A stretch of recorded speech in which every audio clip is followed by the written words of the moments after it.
Buen día. Este video hablaremos sobre España y Alemania, ambos pertenecientes a la familia neorromanista. Para comenzar, tenemos que saber qué es la familia neorromanista. Esta es una familia que está conformada por países cuyo principal antecedente es el derecho romano y la tradición germánica, los cuales se fusionaron en el occidente de Europa a partir del siglo V. En la actualidad es la familia dominante de Europa occidental, Centro y Sudáfrica.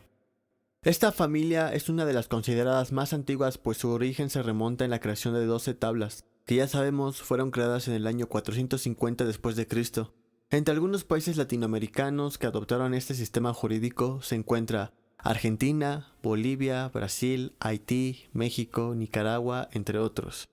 Y países europeos se encuentra Grecia, Francia, Holanda, Eslovaquia, Bulgaria y de los que vamos a hablar que son España y Alemania.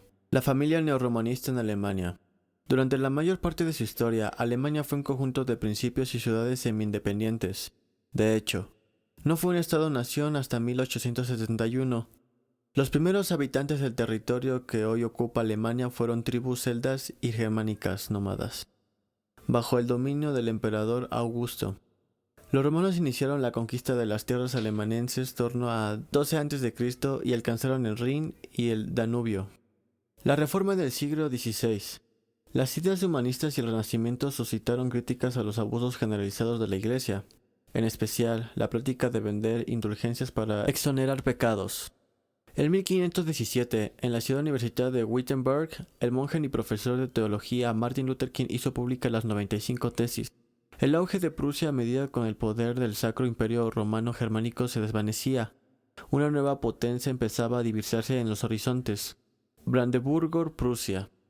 En el siglo XVII, con Federico Guillermo, tomó varias medidas que llevaron al ascenso de Brandeburgo a la categoría de potencia europea. En la época de las revoluciones del Congreso de Viena de 1815, Alemania quedó reorganizada en la Confederación Germánica. Austria y Prusia encabezaron esta alianza hasta que un regenero de revoluciones democráticas se extendió por varias ciudades alemanas en 1848 y dio a pie a la primera delegación parlamentaria elegida libremente en la historia del país, que se reunió en Frankfurt. Segundo Imperio de 1871. Berlín ya era orgullosamente capital del segundo rey alemán, una monarquía constitucional bicameral.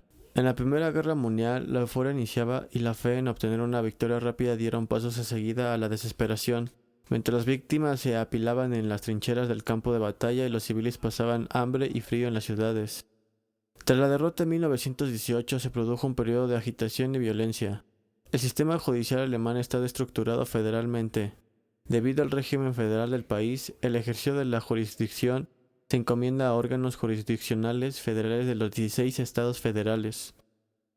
El sistema actual de Alemania se constituye por una constitución.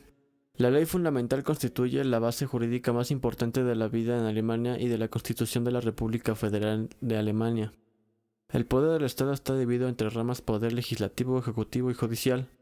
La recepción del derecho romano en Alemania, Prusia y algunas regiones alemanas se había sometido al Código Civil de Napoleón, aunque el resto de estados o estadios alemanes carecía de códigos. Con estos, muchos juristas alemanes consideraron que era momento para otorgar al mundo alemán una sola codificación moderna y uniforme.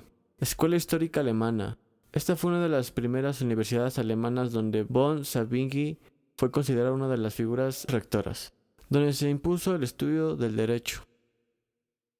Le doy créditos a Camacho Sánchez Eric René, texto; Colunga Ramírez Luis Adolfo, edición; Casasola Sánchez Frida Nelly, edición; Juan Carlos Contreras Dimas, texto; Cabrera Franco Eric Alberto, narrador.